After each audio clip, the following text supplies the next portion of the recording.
When me and the Osborne brothers split up, I was kind of nervous to a certain extent because I'd worked real hard with them.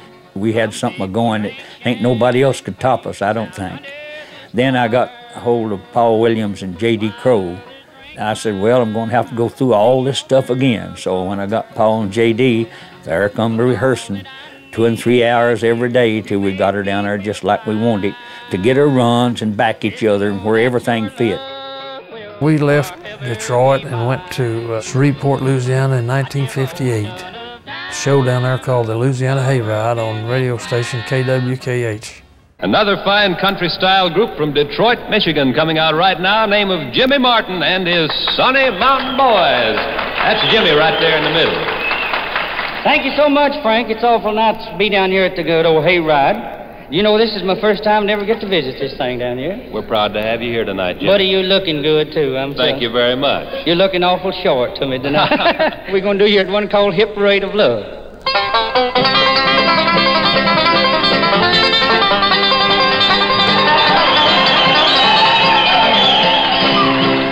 Well, at that time, it was the Louisiana Hayride and the Richmond Barn Nights on WRVA, and Wheeling Jamboree, WWVA, in Wheeling, West Virginia. And then, of course, it was WSM, the Grand Ole Opry, you know, the granddaddy of them all. To be on a radio station, 50,000 watt, and then once a month be on the CBS radio network, you know, was a pretty big lift. A lot of people on both of those shows, like the Louisiana Hayride, had went from the Hayride to the Opry.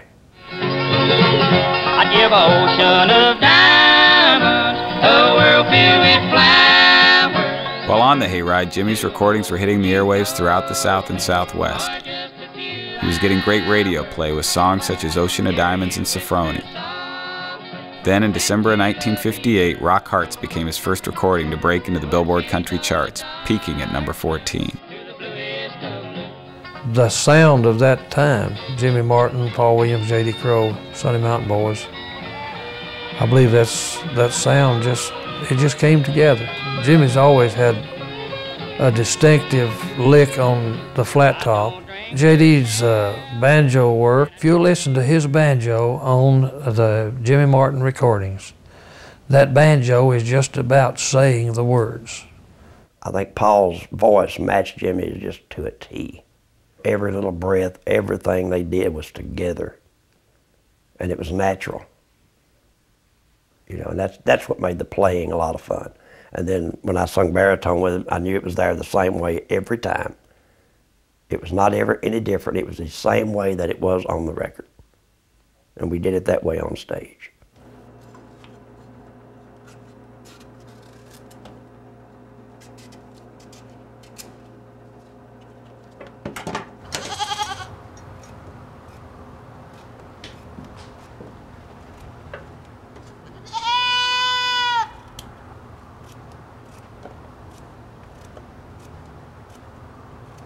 And really, Vernon will not eat them, what you call Halloween pumpkins, them big old orange ones.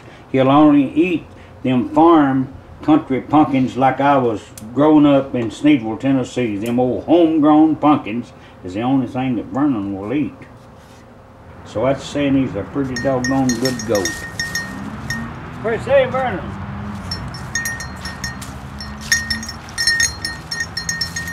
What do you say, Vernon? What do you say, Vernon?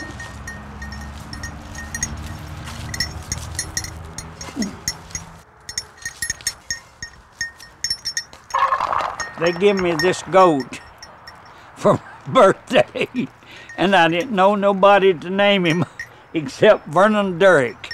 And that's the best thing I've ever had in my life. He's always going, bah, bah. So, Vernon, we'll see you sometimes. If you play a fiddle on the stage with me, we'll see you. Happy eat pumpkins. When people listen to Jimmy or they think about Jimmy, you know, there's a bit of a cartoon character comes to mind. He really, in my opinion, is a musical genius. He is absolutely a stone-cold musical genius. Not only he invented his own style of music, but he can teach his own style of music. He can tell the mandolin player what he wants to hear, tell the banjo picker what he wants to hear, tell the bass man what's going on and the fiddle man all at the same time. He knows whatever instrument's supposed to sound like in his style of music. That's a phenomenon for one man to have that knowledge.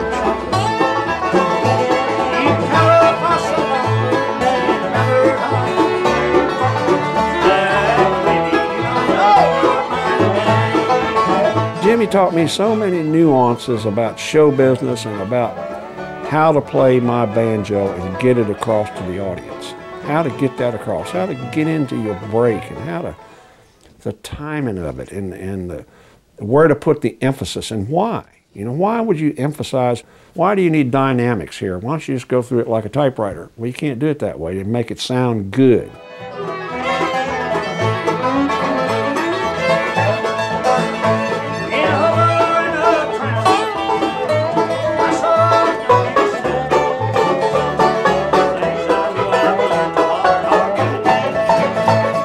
You know, I remember riding down the road with Jimmy Martin and Paul Williams, and they would tell me that, well, that's the reason why these other guys don't sound good.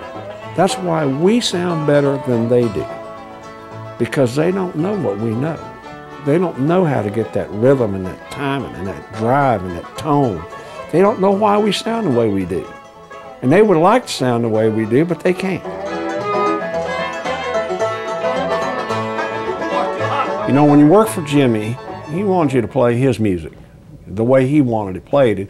Even if you were out at a job where there was other bluegrass musicians around, you know, suppose Mac Wiseman and his band or somebody, Osborne Brothers were there. He didn't want you over there messing around with those guys.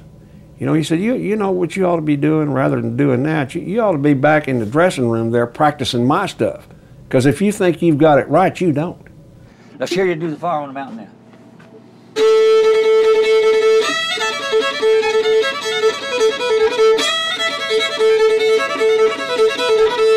Hey, doing a little too much hesitating on that long lick. Okay. That's it. That's it. That's it.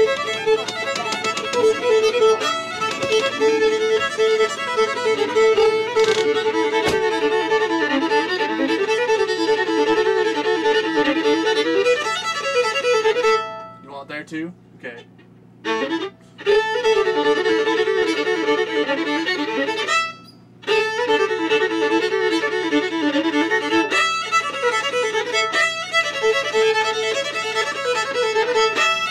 You're hesitating too much right there. Just be up there and get it. Oh, you're hesitating too much right there. Making it. You know what a hesitate means? Yeah. Stopping. Okay. Going into it.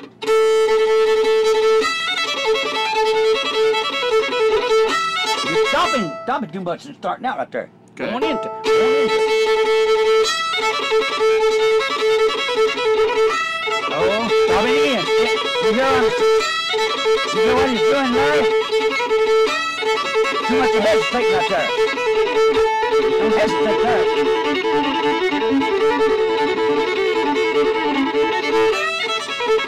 Hesitate.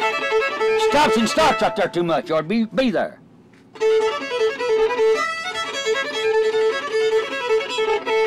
See, you stop. You stopped it. Stop too much right in there.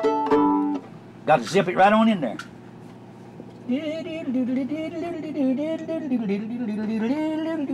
going.